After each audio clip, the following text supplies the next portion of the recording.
Hello, and welcome to Season 3 of the Minecraft Archive. I'm Jared3118, and this is Episode 11. And we have some creepy lightning in the background right now. But in this episode, we are just going to take a tour of the changes that I have been making to my world off camera. And right now, I am in the massive cave that is connected to the tower, and the monster trap is also in this cave.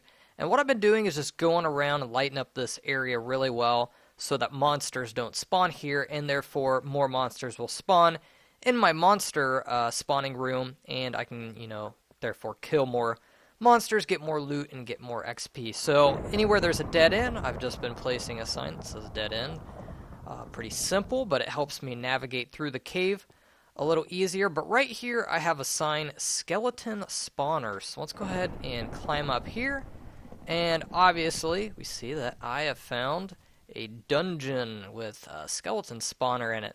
So what I'm gonna do now is hit F3, and there is my seed number for this world, minus 38 42 07 63 162 652 51172, and I will put that in the description of the video so you don't have to listen to that over and over again, because those lines do start covering up the seed and it's hard to see.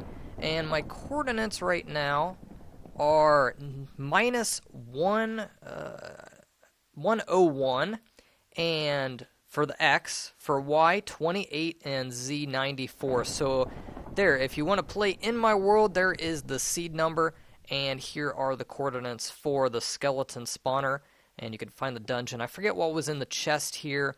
Nothing real special. I think I do have some cocoa beans right now and a saddle so that I can ride a pig and hopefully get that achievement that I've been trying to get since Season 1 to like ride a pig off a cliff or something crazy like that.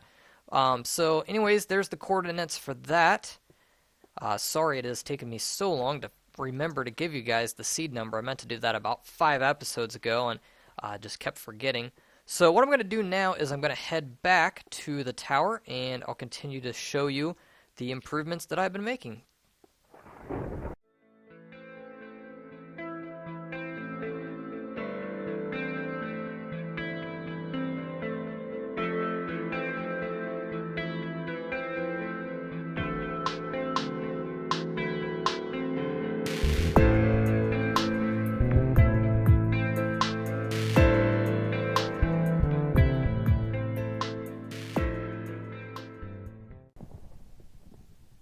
Okay, so we are back at the monster trap. Not a whole lot has changed here, but let's go ahead and head into the tower.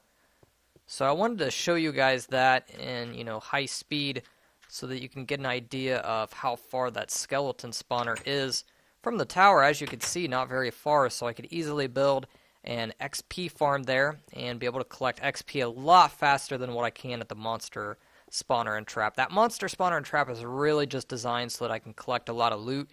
It's just nice to also be able to collect the XP there as well. In the wheat farm, you will see here that I have lily pads, and you're probably wondering, well, why do you have lily pads? Where'd you get those?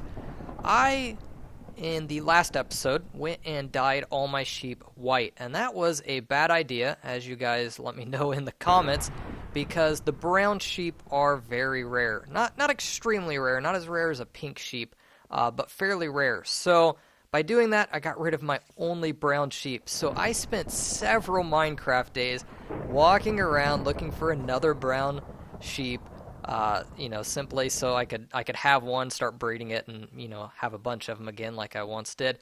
And while looking for a brown sheep, I came across the swamp. So I have lily pads, which I have used in here, and this makes collecting the wheat even easier, because now you can see the wheat doesn't fall in the water unless you punch the lily pad. I don't know why I did that. So let me grab that real quick, place it back here, and there we go. But yeah, I was going to show you that one.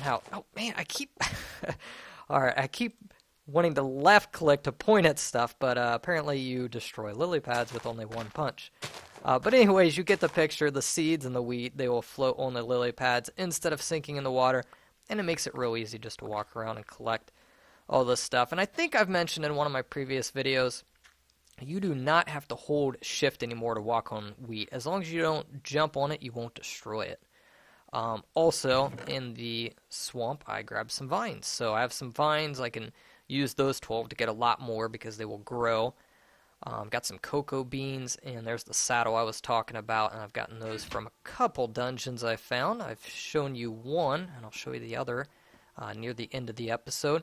I've been adding these little glass windows to all the rooms that are nice and tall, so it just makes it a little bit more scenic in here. You can see that tree farm, and man, the weather sounds nasty outside right now. Nothing's really changed in that room. Nothing's really changed with the sugarcane farm. The storage room has maybe gotten just a smidge longer, but nothing real interesting. And the redstone lab, I spent a lot of time collecting all this obsidian, but it is finally complete. And if I had some gunpowder on me and some sand, I would make a piece of TNT to demonstrate. But basically what I was doing was I can put a piece of TNT, I believe it's on this block here, connect it to some redstone wiring, put a switch here, and when I flip that switch, of course the TNT will explode, but it will not destroy any of the room because that part of the room is built out of obsidian. And you might be wondering, how in the world did you collect that much obsidian? I enchanted this pickaxe, and it got efficiency 3.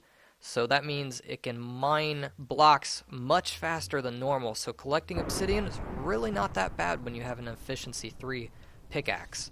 And this entire back wall will be bookshelves. I ran out of sugarcane, was just waiting for it to grow, but gives a nice little touch to this room. It's kind of like a nerdy area where we can go in here and work on crazy redstone contraptions. And then in here we have redstone, and in here torches and stuff that relate to redstone.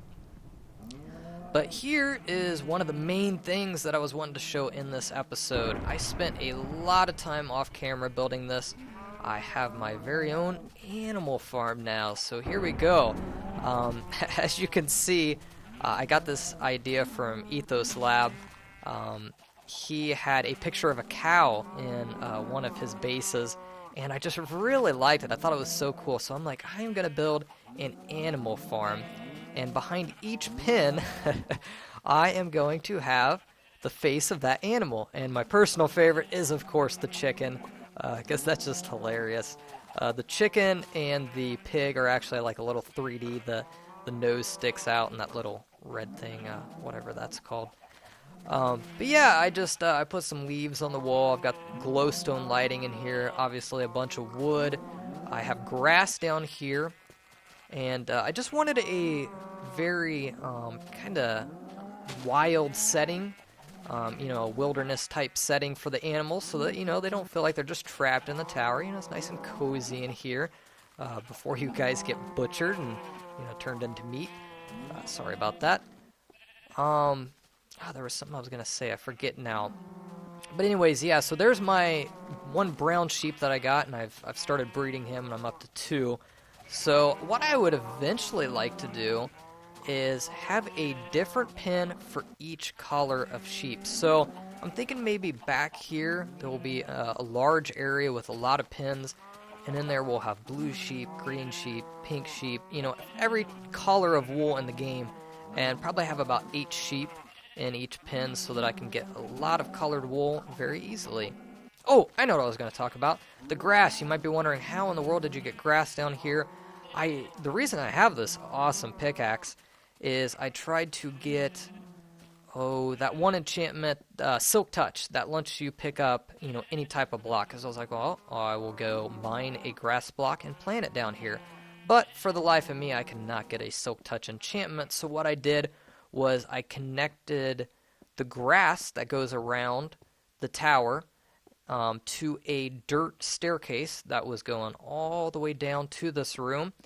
And it got about halfway, the grass expanded about halfway to the room, and finally I read a comment and a light bulb went off. I used a sticky piston from that point on to pull the grass all the way down to this room here, and that was much faster than waiting for the grass to grow on the dirt staircase that went from this room to the top of the tower. So I can't remember the viewer that gave me that idea, but that worked wonderfully, so thank you very much for that suggestion. And let's continue to head up. Not a whole lot has changed with the monster spawner and trap. Eventually, I'll make a loot collection room in the monster trap so that I don't have to sit there and punch the monsters. They will die immediately by probably touching some lava or something. Of course, it has to be raining. I wanted to show you guys how this area turned out. I got rid of all the grass. Hey, it stopped raining. Awesome. Okay, so I got rid of all the tall grass that was here and left just the flowers. I thought the tall grass was a little too much. Oh, I was gonna say, I thought I heard a skeleton. Die, skeleton. Okay, and I thought that was a chicken, but that's my pooch over there. Okay, so I guess monsters must be spawning on top of these trees, so I think I'm gonna have to put a single torch up on the top of each tree. But as you can see, all the trees are consistent in size now. Looks much, much cleaner and nicer than before. This tree was like massive, but it's normal length now. And so there we go. That is this area here. And you'll notice I built a nice little wooden dock on this side. Enderman. Actually, let's see if I can hit him with this bow, just for fun. Whoa!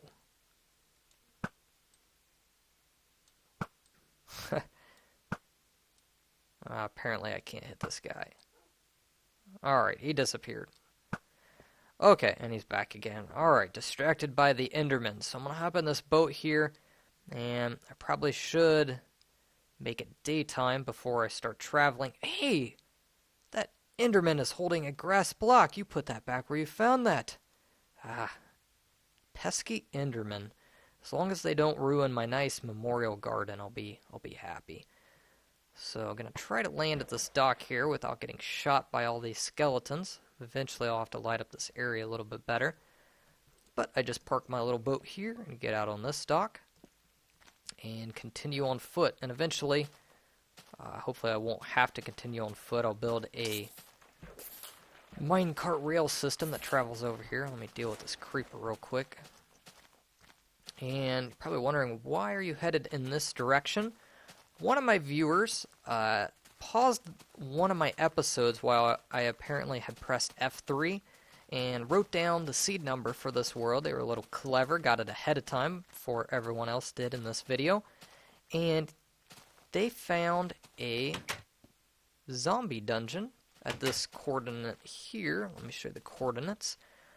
Minus 319. The Y is going down to 36, and then Z 107. And in this room here, I'm going to have to light it up so you guys can see it a little bit more clearly down here. In here, we have a zombie spawner, and basically, what I have done is that zombie spawner is about 2 blocks off the ground. All the room has water on it. Let me see if I can put a torch over here so you can see into that room a little bit better. There we go. All the water beneath the zombie spawner pushes them to a central point. And in here we have just a column, and it just alternates. Water source block, sign, water source block, sign, all the way up until they get, I think it's 23 blocks up. And then I have them drop 23 blocks, and they land right here. And that puts them at very low life. And from there, I can just punch them, and they die just like that.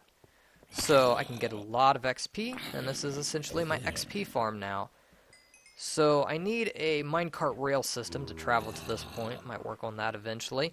But it's really fun. You just sit here and watch the zombies ride the water elevator going up. And they ultimately fall here to their doom. So what I'll go ahead and do now, before I conclude this episode, is I will sit here. How long do I want to wait? Let's go ahead and do 10 minutes. I did 10 minutes at the monster spawner and trap to see how much loot and how much XP I got. Can't remember how many levels I gained. Maybe 4 levels, I want to say. Anyways, if you just watched that video, you probably remember. But I'm going to show you how much more efficient this is. So, let me go ahead and take the lights off the wall, because I like it as dark as possible in here. I don't know if that affects the spawn rates of this dungeon spawner, but it can't hurt. Also, this ground is made, or this floor is made entirely of glass so that no monsters spawn in here even though it's dark. And I've got a bed to turn night into day so that no monsters are spawning up above us. And yeah, spawn rates get pretty good. So let me go ahead and wipe out these guys so we can have a nice clean start. And let's get rid of this zombie flesh. And okay, so we're at level 20, about a third of the way there. I am going to stand right here and come back in 10 minutes and see how many guys we have. Okay, it has been 10 minutes, and I apologize, it's very noisy right now, but let's go ahead and kill all of these zombies. We were at 20 and 1/3. And already you can see how fast I'm leveling up. Just looks like that bar is automatically filling up.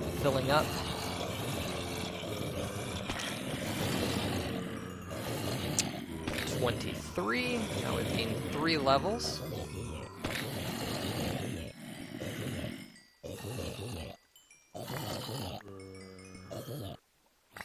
And there we go, 24 and maybe about a quarter. So as you can see, you gain about 4 levels for every 10 minutes. You let your game just run and let the zombies build up. And I said that's how many levels I gained at the monster spawner and trap in a couple episodes ago. But I can't remember exactly, so I'd have to look at the video. But I did get 56 pieces of rotten flesh, which really don't serve much of a purpose. Let's go ahead and eat this meat here. We get very hungry after we swing our sword that many times. But yeah, I think that pretty much concludes the episode. Just wanted to show you guys some of the stuff I've been working on off camera.